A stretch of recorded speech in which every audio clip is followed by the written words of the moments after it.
जय माता की फ्रेंड्स, आप सभी का स्वागत करती हूँ मैं सनशाइन विद नीमा में। मेरे यूट्यूब चैनल पर आपका बहुत बहुत स्वागत है।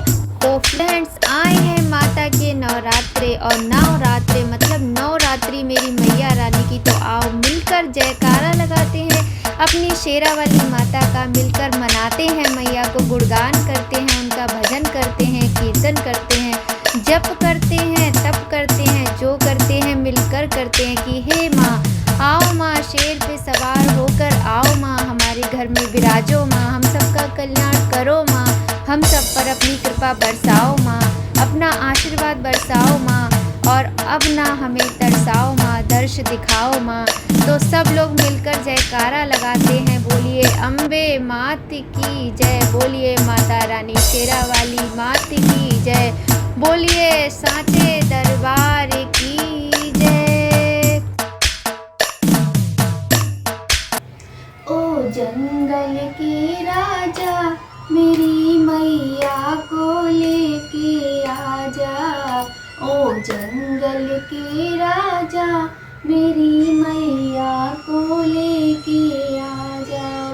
मैंने आस की जोत जगाई, मेरे नैनों में माँ है समाई, मैंने आस की जोत जगाई, मेरे नैनों में माँ है समाई, मेरा सपना सच तू करा जा, ओ जंगल के राजा मेरी मैया को लेके आजा, ओ जंगल के राजा मेरी मैया को लेके आजा।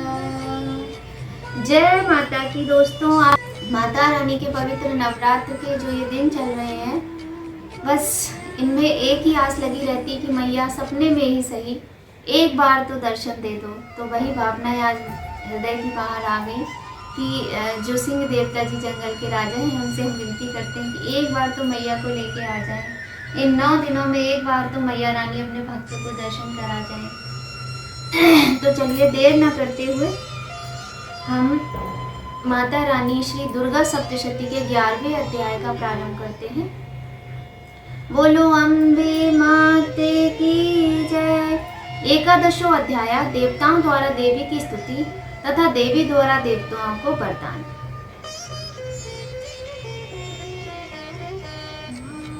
तो 10वें अध्याय में हमने शुंभ के वध की कथा का श्रवण किया और 9वें अध्याय में हमने निशुंभ के वध की कथा का श्रवण किया। उसके बाद जो है आपने सुना कि कैसे सारी धरती पर, पृथ्वी पर, हर जगह कितनी सुख शांति और खुशियों के पुष्प एकदम से खिल उठे, और किस तरह से माता रानी ने जब सारे राक्षसों का वध कर दिया, किस तरह से हमारी पृथ्वी, हमारी धरती माता प्रसन्न हो उठी, किस तरीके से हमारी जो प्रकृति है वो प्रसन्न हो उठी। तो आगे देखते हैं। अब माता रानी ने देवताओं की स्तुति करने पर उन्होंने वरदान दिया है, तो उसकी कथा का आज हम श्रवण करते हैं। और सबसे पहले हम माता रानी का ध्यान करते हैं। बोलो अम्बे माते की जय। मैं भुवनेश्वरी देवी का ध्यान करता हूँ। उनके श्री अंगों की आभा प्रभात काल के सूर्य के समान है और मस्तक पर चंद्रमा का मुकुट है। वे 3 नेत्रों से युक्त हैं। उनके मुख पर मुस्कान की छटा छाई रहती है और हाथों में वरद, अंकुश, पाश एवं अभय मुद्रा शोभा पाते हैं। बोलो अम्बे माते की जय। आप लोग सोचते होंगे मैं इधर हाथ ऐसे जोड़ती हूँ क्योंकि ना इधर ही मेरी मैया का दरबार सजा है, मेरी मैया की चौकी सजी हुई है, मेरी मैया रानी की। और तो इधर ही मेरी मैया रानी, वैसे तो चारों तरफ ईश्वर है, माता चारों तरफ है, लेकिन हमने जो अपने घर में अपनी मैया रानी का स्थान सजाया है वो इधर ही है। तो इसलिए हम इधर हाथ जोड़कर ऐसे माता को बार बार प्रणाम करते हैं, नमन करते हैं।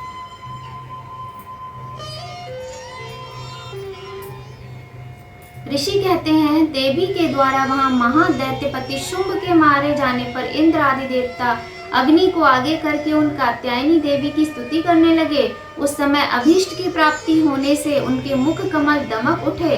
थे और उनके प्रकाश से दिशाएं भी जगमगा उठी थी। बोलो अम्बे माते की जय। देवता बोले, शरणागत की पीड़ा दूर करने वाली देवी हम पर प्रसन्न हो। संपूर्ण जगत की माता प्रसन्न हो। विश्वेश्वरी, विश्व की रक्षा करो देवी, तुम ही चराचर जगत की अधीश्वरी हो।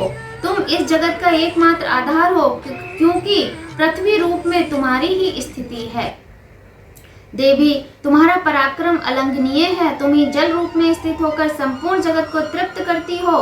तुम अत्यंत बल संपन्न वैष्णवी शक्ति हो। बोलो वैष्णो माता की जय। उस विश्व की कारण भूता परामाया हो देवी, तुमने इस समस्त जगत को मोहित कर रखा है। तुम ही प्रसन्न होने पर इस पृथ्वी पर मोक्ष की प्राप्ति कराती हो। देवी, संपूर्ण विद्याएं तुम्हारे ही भिन्न भिन्न स्वरूप हैं। जगत में जितनी स्त्रियां हैं वे सब तुम्हारी ही मूर्तियां हैं। जगदम्ब, एकमात्र तुमने ही इस विश्व को व्याप्त कर रखा है। तुम्हारी स्तुति क्या हो सकती है। तुम तो स्तवन करने योग्य पदार्थों से परे एवं परावाड़ी हो। जब तुम सर्वस्वरूपा देवी स्वर्ग तथा मोक्ष प्रदान करने वाली हो, तब इसी रूप में तुम्हारी स्तुति हो गई।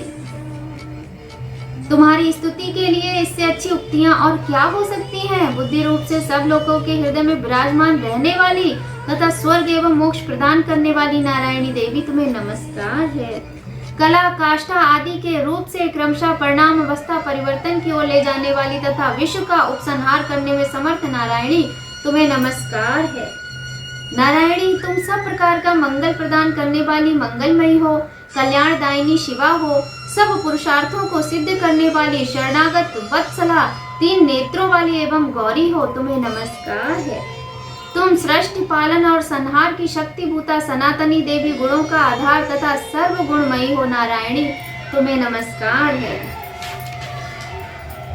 शरण में आए हुए दीनों एवं पीड़ितों की रक्षा में संलग्न रहने वाली तथा सबकी पीड़ा दूर करने वाली देवी नारायणी, तुम्हें नमस्कार है। नारायणी, तुम ब्रह्मांडी का रूप धारण करके हंसों से जुते हुए विमान पर बैठती तथा कुश मिश्रित जल छिड़कती रहती हो, तुम्हें नमस्कार है। माहेश्वरी रूप से त्रिशूल, चंद्रमा एवं सर्प को धारण करने वाली तथा महान वृषभ की पीठ पर बैठने वाली नारायणी देवी, तुम्हें नमस्कार है। मोरों और मुर्गों से घिरी रहने वाली तथा महाशक्ति धारण करने वाली कौमारी रूप धारणी निष्पापे नारायणी, तुम्हें नमस्कार है। शंख, चक्र, गदा और शारंग, धनुष उत्तम आयुधों का धारण करने वाली वैष्णवी शक्ति रूपा नारायणी, तुम प्रसन्न हो, तुम्हें नमस्कार है। हाथ में भयानक महाचक्र लिए और दाढ़ों पर धरती को उठाए बाराही रूप धारणी कल्याणमयी नारायणी, तुम्हें नमस्कार है। भयंकर नृसिंह रूप से दैत्यों के वध के लिए उद्योग करने वाली तथा त्रिभुवन की रक्षा में संलग्न रहने वाली नारायणी, तुम्हें नमस्कार है। मस्तक पर किरीट और हाथ में महावज्र धारण करने वाली, सहस्त्र नेत्रों के कारण उद्दीप्त दिखाई देने वाली और वृत्रासुर के प्राणों का अपहरण करने वाली इंद्र शक्ति रूपा नारायणी, तुम्हें नमस्कार है। शिव दूती से दैत्यों के महती सेना का संहार करने वाली, भयंकर रूप धारण तथा विकट गर्जना करने वाली नारायणी, तुम्हें नमस्कार है। दाढ़ों के कारण भयंकर मुख वाली, मुंडमाला से विभूषित मुंडमर्दिनी चामुंडा रूपा नारायणी, तुम्हें नमस्कार है। लक्ष्मी, लज्जा, महाविद्या, श्रद्धा, पुष्टि, सुधा, ध्रुवा, महारात्रि तथा महाविद्या रूपा नारायणी, तुम्हें नमस्कार है। मेधा, सरस्वती, वरा, श्रेष्ठा, भूति, ऐश्वर्य रूपा, पाभ्रवी, भूरे रंग की अथवा पार्वती, तामसी, महाकाली, नियता, संयम परायणा तथा ईशा सबकी अधीश्वरी रूपिणी नारायणी, तुम्हें नमस्कार है। सर्वस्वरूपा, सर्वेश्वरी तथा सब प्रकार की शक्तियों से संपन्न दिव्य रूपा दुर्गे देवी, सब भयों से हमारी रक्षा करें, तुम्हें नमस्कार है। कात्यायनी, ये 3 लोचनों से विभूषित तुम्हारा सौम्य सुख सब प्रकार के भयों से हमारी रक्षा करे, तुम्हें नमस्कार है। भद्रकाली, ज्वालाओं के कारण विकराल प्रतीत होने वाला, अत्यंत भयंकर और समस्त असुरों का संहार करने वाला तुम्हारा त्रिशूल भय से हमें बचाए, तुम्हें नमस्कार है।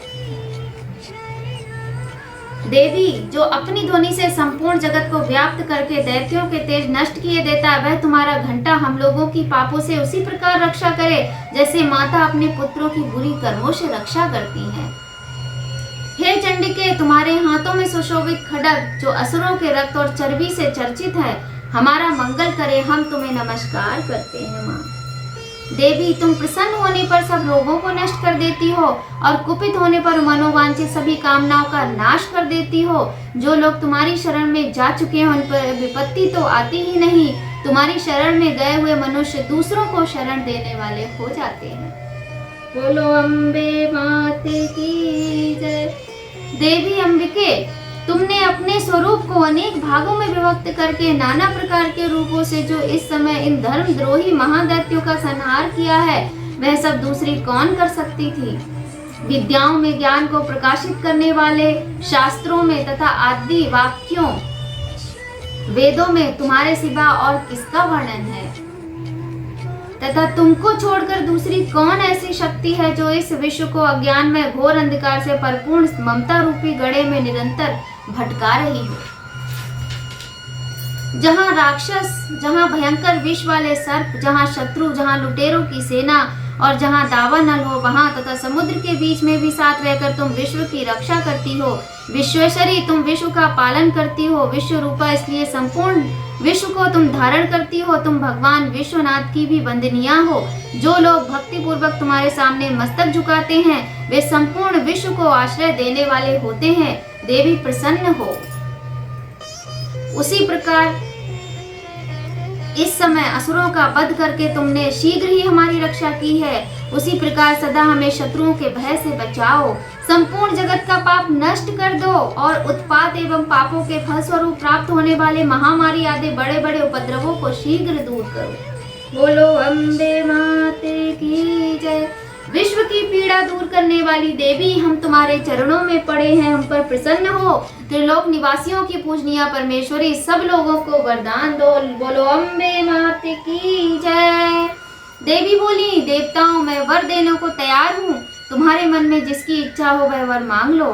संसार के लिए उस उपकारक वर को मैं अवश्य दूंगी। बोलो अम्बे माते की जय। देवता बोले, सर्वेश्वरी, तुम इसी प्रकार तीनों लोकों की समस्त बाधाओं को शांत करो और हमारे शत्रुओं का नाश करती रहो।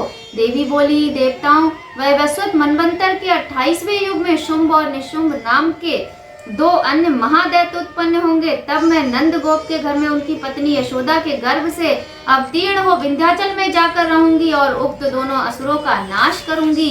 बोलो अम्बे माते की जय।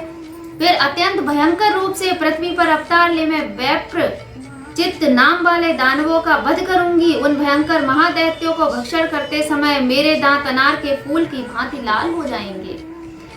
तब स्वर्ग में देवता और मर्त्यलोक में मनुष्य सदा मेरी स्तुति करते हुए मुझे रक्त दंतिका कहेंगे। फिर जब पृथ्वी पर 100 वर्षों के लिए वर्षा रुक जाएगी और पानी का अभाव हो जाएगा, उस समय मुनियों के स्तवन करने पर मैं पृथ्वी पर अयोनिजा रूप में प्रकट होंगी और 100 नेत्रों से मुनियों को देखूंगी। अतः मनुष्य शताक्षी इस नाम से मेरा कीर्तन करेंगे। बोलो अम्बे माते की जय। देवताओं, उस समय मैं अपने शरीर से उत्पन्न हुए शाकों द्वारा समस्त संसार का भरण पोषण करूंगी। जब तक वर्षा नहीं होगी तब तक वे शाक ही सबके प्राणों की रक्षा करेंगे। ऐसा करने के कारण पृथ्वी पर शाकंभरी के नाम से मेरी ख्याति होगी। उसी अवतार में मैं दुर्गम नामक महादैत्य का वध भी करूंगी। इससे मेरा नाम दुर्गा देवी के रूप में प्रसिद्ध होगा। बोलो अम्बे माते की जय। बोलो दुर्गे मैया की जय। फिर मैं जब भीम रूप धारण करके मुनियों की रक्षा के लिए हिमालय पर रहने वाले राक्षसों का भक्षण करूंगी, उस समय सब मुनि भक्ति से नतमस्तक होकर मेरी स्तुति करेंगे। तब मेरा नाम भीमा देवी के रूप में विख्यात होगा। जब अरुण नामक दैत्य 3 लोकों में भारी उपद्रव मचाएगा, तब मैं तीनों लोकों का हित करने के लिए 6 पैरों वाले असंख्य भ्रमरों का रूप धारण करके उस महादैत्य का वध करूंगी। उस समय सब लोग भ्रामरी के नाम से चारों ओर मेरी स्तुति करेंगे। इस प्रकार जब जब संसार में दानवी बाधा उपस्थित होगी, तब तब अवतार लेकर मैं शत्रुओं का संहार करूंगी। बोलो अम्बे माते की जय। इस प्रकार श्री मार्कंडे पुराण में सावर्णिक मनवंतर की कथा के अंतर्गत देवी महात्म्य में देवी स्तुति नामक 11वां अध्याय पूरा हुआ। बोलो अम्बे माते की जय। बोलो दुर्गे मैया की जय। जय माता जगत जननी की सदा ही जय हो मेरी माँ। तो जय माता की। दोस्तों, आज का अध्याय तो और भी सुंदर था, बहुत ही सुंदर कथा थी। और आप लोगों से मेरी प्रार्थना है कि अपने घर के बड़े बुजुर्गों और बच्चों की इन कथाओं को ज़रूर सुनाएं। आप एक बार सुन लेंगे तो आपके मन में, दिमाग में ये चीज़ें बैठ जाएंगी, ताकि बच्चों को थोड़ी सी धर्म कर्म की बातें भी आनी चाहिए। बच्चों को पता होना चाहिए कि हमारा ये भारत देश, और इस भारत देश में हिंदू धर्म कितना महान है, कितनी विशेषताएं हैं, और इन पावन 9 दिनों की, इन नवरात्रों की क्या विशेषताएं हैं, ये माँ शक्ति कौन है। तो बच्चों को जब बचपन से ही ये चीज़ें उनके दिमाग में जाएंगी, उनके मस्तिष्क में जाएंगी, तो बच्चों का मन भी पूजा पाठ के प्रति आकर्षित होगा। वो समझेंगे कि अगर हमें किसी भी तरह की कोई परेशानी है, कुछ है, तो ये माँ शक्ति है ना अपने बच्चों की रक्षा करने वाली। तो मैं तो यही कहूँगी। और एक बात आपको बताऊँ ना, जहाँ चाह होती है वहाँ राह होती है। मैं अपने जीवन का एक बहुत ही अच्छा प्रसंग सुनाती हूँ आपको। ये करीब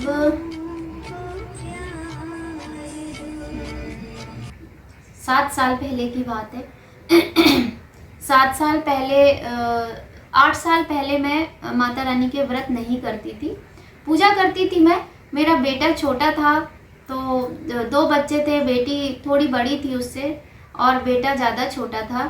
तो इस चक्कर से ये रहता था कि अकेले जब हम रहते हैं तो सारा काम करना होता है, बच्चों को देखना होता है, तो व्रत पूजा पाठ अच्छे तरीके से संपन्न नहीं हो पाता है। शादी से पहले हम व्रत करते थे माता रानी के, और शादी के बाद किया था। उसके बाद ही 1 साल में बेटी मेरी, मतलब माता रानी की कृपा से लक्ष्मी आ गई थी घर में। तो फिर मैंने ये नवरात्रि के जो व्रत है ये बंद कर दिए थे। बाकी तो पूजा पाठ मैं करती थी, मंदिर भी जाती थी, पूजा भी करती थी, लेकिन नवरात्रि के व्रत नहीं करती थी। तो क्या हुआ कि मैंने सोचा उस बार, पता नहीं क्या मेरे मन में एक बात एकदम से क्लिक हुई। 8 साल से भी शायद पहले की बात हो सकता, 9 साल पहले की बात हो, नहीं 8 साल पहले की बात है। क्लिक हुई कि मुझे ना माता रानी के व्रत करने हैं। और मुझे, जब मैं ना, नवरात्रि के दिन चल रहे थे, ये चैत्र वाले नवरात्रि ही चल रहे थे, तो मैं जैसे, मैंने ना परवा अष्टमी तो मैं हमेशा ही रहती थी, पहला और अष्टमी का जो व्रत है वो मैं हमेशा ही रखती थी। लेकिन क्या हुआ कि मतलब उस दिन ना दूसरा नवरात्र था, और जैसे ही मैंने नाश्ता किया, चाय पराठा लेके बैठी, मैंने एक जो टुकड़ा था, वो एक भोजन का जो टुकड़ा था वो मुंह में जैसे किया, वैसे मुझे लगा मैंने बेकार खा लिया। और मुझे रोज अपने मन में ये ग्लानि होने लगी कि मैंने व्रत क्यों नहीं रखा, मैं ये भोजन क्यों कर रही हूँ, मैंने अखंड ज्योत क्यों नहीं जलाई है, मैंने कलश स्थापना क्यों नहीं किया। मेरे मन में ऐसे विचार आने लगे अचानक से, तो मुझे बहुत बुरा लगता। तो मैं अपनी बड़ी वाली, मेरी दीदी हैं, वो बहुत पूजा करती हैं, मैंने उनसे बात की। मैंने कहा मुझे ना बहुत बुरा लगता है। तो वो बोली कोई बात नहीं, जो अब अश्विन मास के नवरात्र आएंगे उन्हीं से वैसे भी व्रत प्रारंभ किए जाते हैं, तुम उनसे प्रारंभ कर देना। हमने कहा अच्छा ठीक है।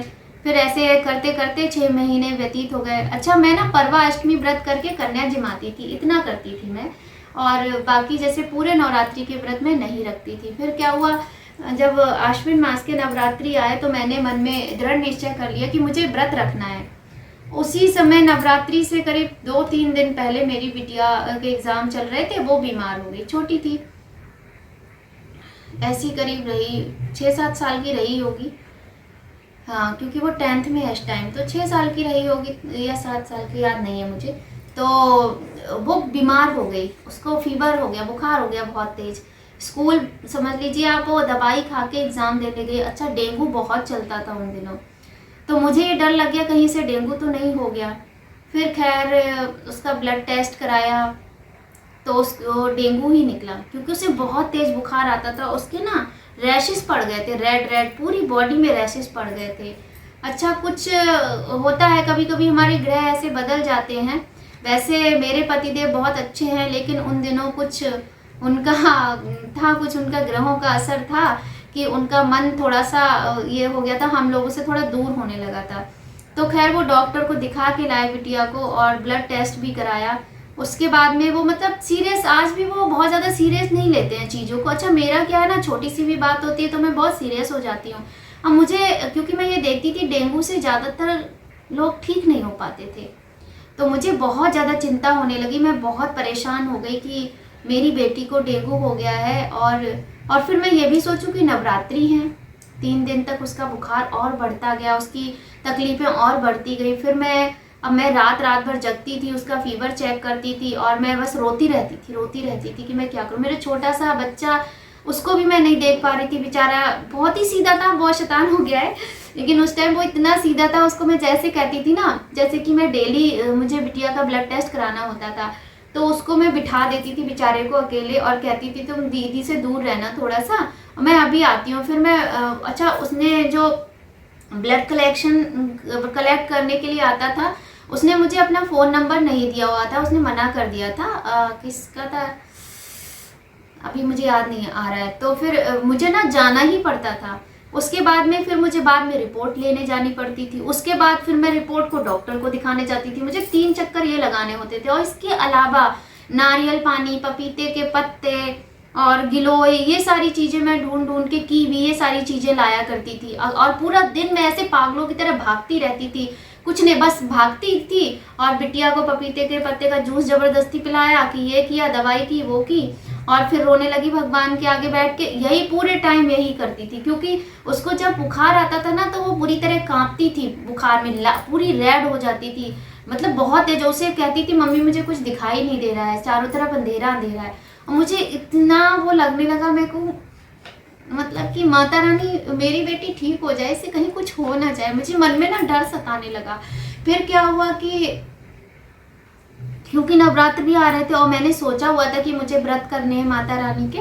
बहुत ही अच्छी घटना है, मतलब शिक्षा लेने वाली चीज़ है, इसलिए आप लोगों के साथ बांट रही हूँ, वरना कभी नहीं करती मैं ऐसा।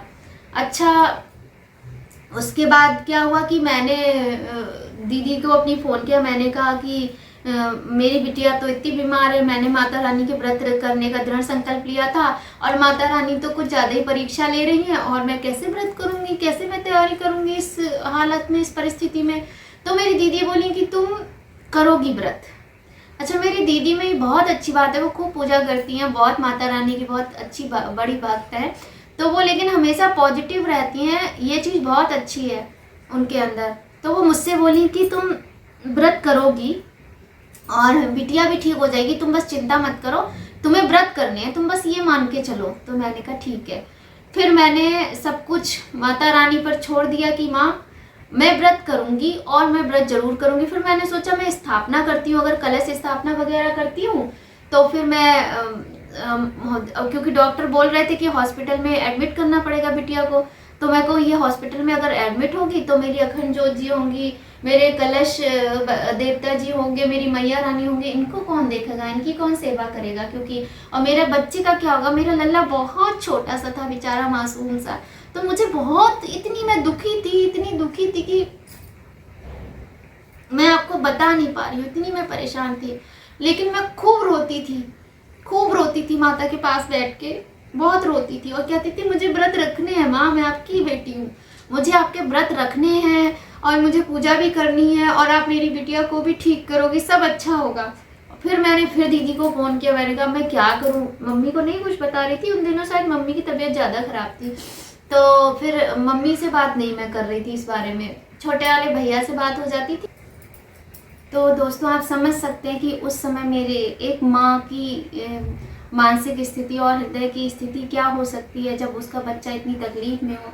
और डेंगू का नाम सुनते ही घबराहट हो जाती है आज भी मुझे, क्योंकि बड़ा ख़तरनाक होता है ये डेंगू। तो मैं, पता है, मैंने माता रानी के आगे मैं रोती ही रहती थी बैठ के, बस उनकी पूजा करती थी। पूजा में मैं कोई कमी नहीं रखती थी, चाहे मुझे जितना भी समय लगे मैं पूजा करती थी माता की। और मुझे नहीं पता है मैं कैसे सोती थी, क्या करती थी, क्या नहीं करती थी। और बस दीदी मेरी हिम्मत बंधाती थी कि तुम करोगी, तो मैं कर लेती थी। और जो दीदी मेरी रहती हैं वो भी बेचारी मिलने आती थी और वो कहती थी नीलू वो मुझसे कहती थी कि तुम टेंशन मत करो और ठीक हो जाएगी बिटिया, अपनी ठीक हो जाएगी, इससे कुछ नहीं होगा। वो भी मुझे बहुत हिम्मत बताती थी और मिलने आती थी, कभी गिलोय लेकर आ जाती थी, कभी कुछ लेकर आ जाती थी, बहुत मेरी सहायता करती थी। तो आप ये समझो, जब नवरात्रि का 5वां दिन आया, जब 5वां दिन नवरात्रि का आया तो मेरी बिटिया एकदम ठीक हो गई, उसका बुखार उतर गया। और हाँ, मेरे भैया है ना, बरेली में है मेरे भैया, दूसरे नंबर के भैया, मैं बहुत रोती थी उनसे बात करते करते मुझे रोना आ ही जाता था, क्योंकि मुझे बड़ी टेंशन होती थी। वो बेचारे भी बहुत चिंता करते रहते थे, फ़ोन करते रहते थे बार बार। और वहाँ जो उनके, क्योंकि मेरे भैया की डॉक्टर्स से बहुत अच्छी जान पहचान रहती है, तो वो वहाँ डॉक्टर्स से मेरी बात करवा देते थे। डॉक्टर्स कहते थे वीडियो मंगवा लो बच्ची का, किस तरह के रैशेज़ है, क्या है। तो मैं भैया को फ़ोटो क्लिक करके वीडियो बना के भेजती थी कि उसका फेस अब कैसा हो रहा है, उसकी आंखें, क्योंकि उसकी आंखों में भी रेडनेस हो गई थी, पूरी बॉडी में उसके रेड रेड रेड रेड हो रहा था। तो ये जो कंडीशन होती है, जब रैशेज हो जाते हैं रेड, तो ये कंडीशन काफ़ी क्रिटिकल होती है। लेकिन वही है कि उन डॉक्टर ने भी मुझे थोड़ी सलाह दी, थोड़ा यहाँ के डॉक्टर को दिखाया। और सबसे बड़ी डॉक्टर तो ये बैठी है ना, जगत जननी माता, ये सबसे बड़ी डॉक्टर है। इनसे बड़ा तो कोई डॉक्टर हो ही नहीं सकता। तो आपको मैं इसीलिए बता रही हूँ कि जहाँ जहाँ होती है वहाँ राह होती है।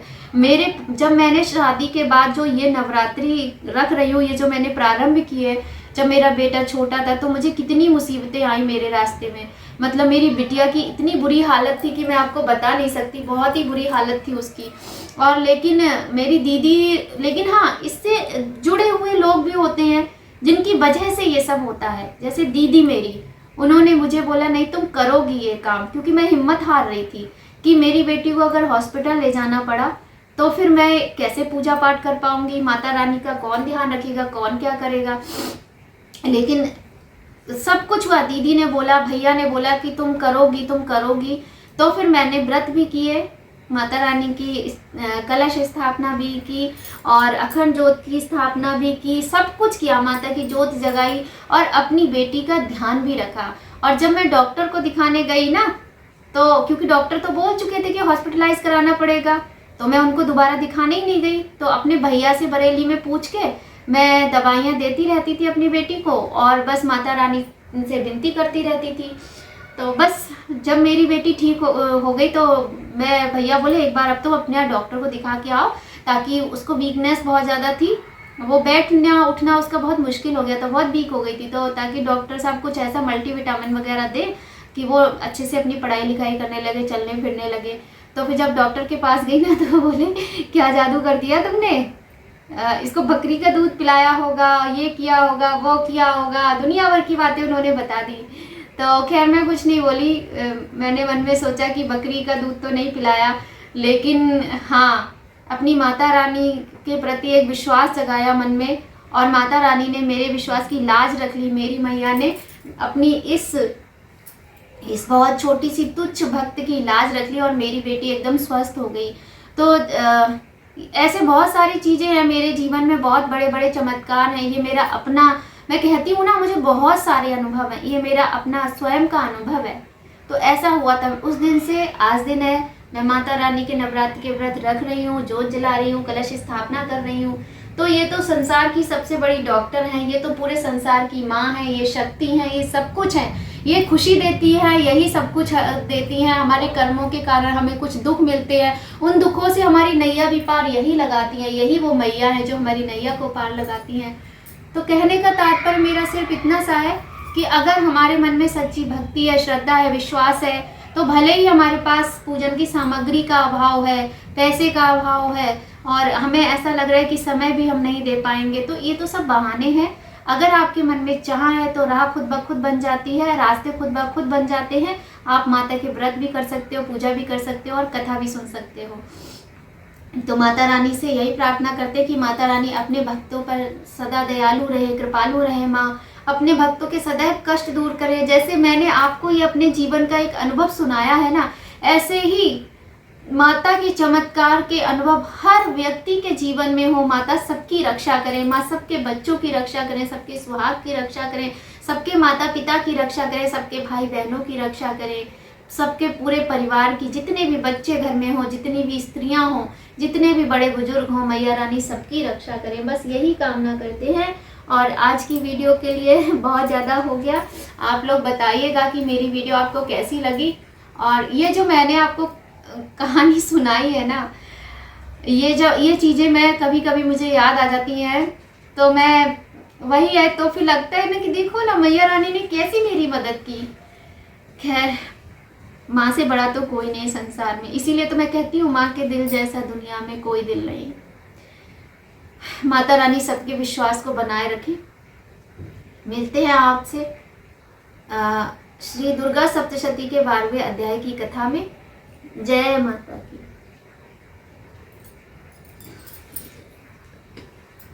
जय मैया।